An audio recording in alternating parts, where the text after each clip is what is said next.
Howdy people, we'll be looking at this bad boy right here, this Super Saiyan Prince himself, Vegeta. So this is the reissue, aptly named Premium Color Edition. They did change color tones on this guy, many say online for the better. If you wanted to buy the OG one, it's astronomical prices right now. It goes for about $176 online, whereas this guy right here, $43.99 online. So, you know, whatever you want to spend, you could spend. So let's pop this guy out of the box and check him out.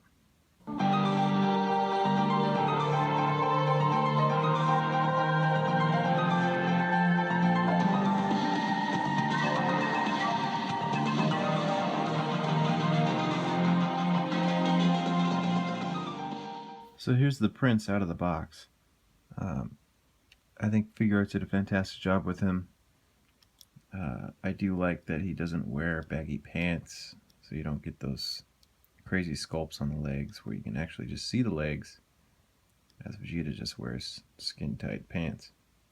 Occasions on this guy is pretty good. Lacking in his gloves and boots altogether, but on his suit you get a nice little shading in between the muscle lines, and on his chest armor you get this nice little outline going in there.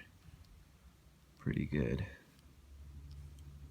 On the forehead you get a little gradient going from the bottom of the hair to the eyebrows, signifying the Super Saiyan. And in the hair itself it's got a little airbrushing, and it looks quite nice. I like it.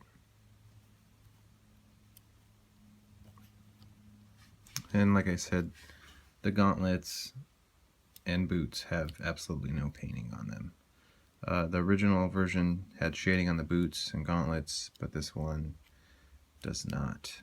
But although you get the gold tips on the boot to match the show. Yeah.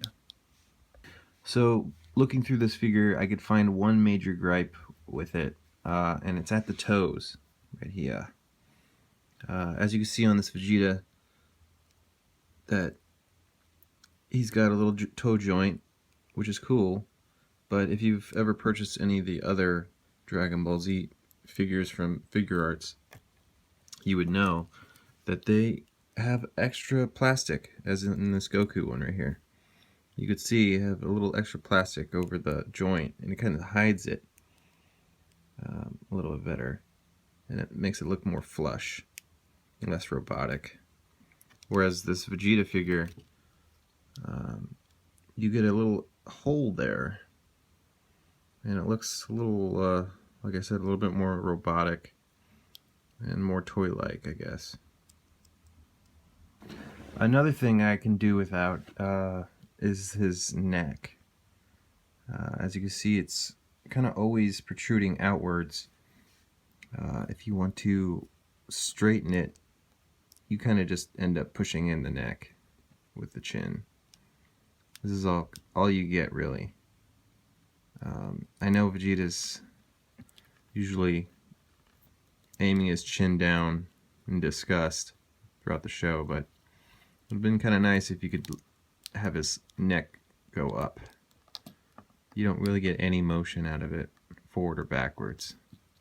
And the way the toy is set up, it looks like there's a perfectly good joint in there, but it doesn't move it whatsoever. I mean, that's all you get out of it.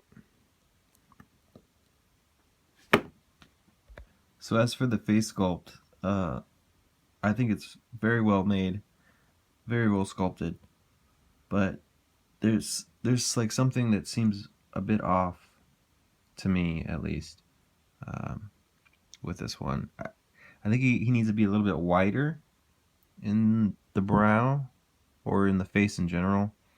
I picked up this Ben Pristo statue of Vegeta,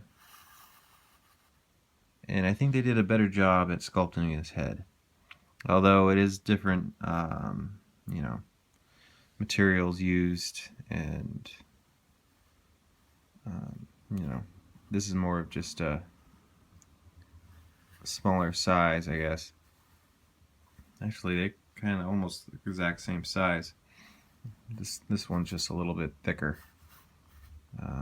But I mean, straight on, this one looks almost a little alien. But turned just right, it looks dead on. Whereas this one, I don't know, looks almost alien at any angle. I just don't see Vegeta in there. I don't know, it could just be me. What do you guys think? So articulation wise with this guy, it's pretty damn spot on. It's a Figuarts figure.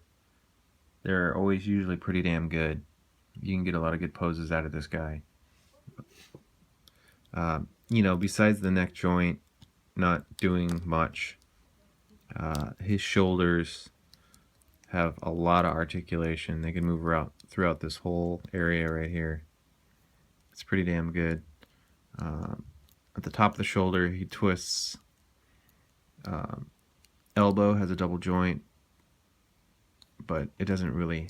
Oh, maybe it's just a single joint. No, there's a little swivel in there too, at the top and the bottom. There's no twist at the gauntlet end, but the fist can come out and twist all the way around for both sides. The stomach joint, you see that? There's a little popping. It pops right out, and it gives you a little bit more range of motion, a little more turning, or you could pop it back in to keep it a little bit more stable. For the legs, nice little twist, and they extend, like 90 degrees, a little bit more. You got a double joint at the knee. At the top of the boot does not move at all, but the foot around the ankle does, and you get that little toe joint, which does turn slightly left and right, but not much. At least it doesn't feel like it does. So you can get some good lunging poses out of him. You can get him doing his final flash with the hands they give you, and yeah, he's pretty good. Pretty good poses out of this guy. Accessory-wise, he comes with swappable faces. It just comes off very easily like this. Ooh, look at that. Oh, you can't unsee that anymore. Jesus Christ. This stuff of nightmares. And then you can just pop on his other face. Imagine that. You don't have to wash your hair or anything in the morning, just pop on a new face. This is his devious looking, I'm gonna steal the last cookie look. Yeah, you better watch out. Pop it off again, and you get this other one. This one's is taking a dump face. He's got that little stress mark right here. You know, when he's really pissed or he's really trying to push it out, you know. Yeah, it's pretty cool. So including the face that came on the figure, this is what you get for accessories. You get 2 alternate heads and 3 sets of alternate hands, left and rights. You can do his little final flash, shoot some projectiles, or scratch his back. This is all you get. I would like to see a little arm crossing action, like the Piccolo. They gave you an extra set of arms that are just static crossed, and I thought that was a nice little addition to that set, and I'd like to see that in this one, but you know, maybe I'm being too greedy. So this Vegeta is on my like list. He does have his faults, his toes, his neck not moving, and that face sculpt just doesn't seem right to me. But you know, he fills out my squad goals for this collection, and he looks pretty damn good. So if you have a chance to buy him and you're a Vegeta fan like me, it's a no-brainer. Pick him up. You won't be disappointed.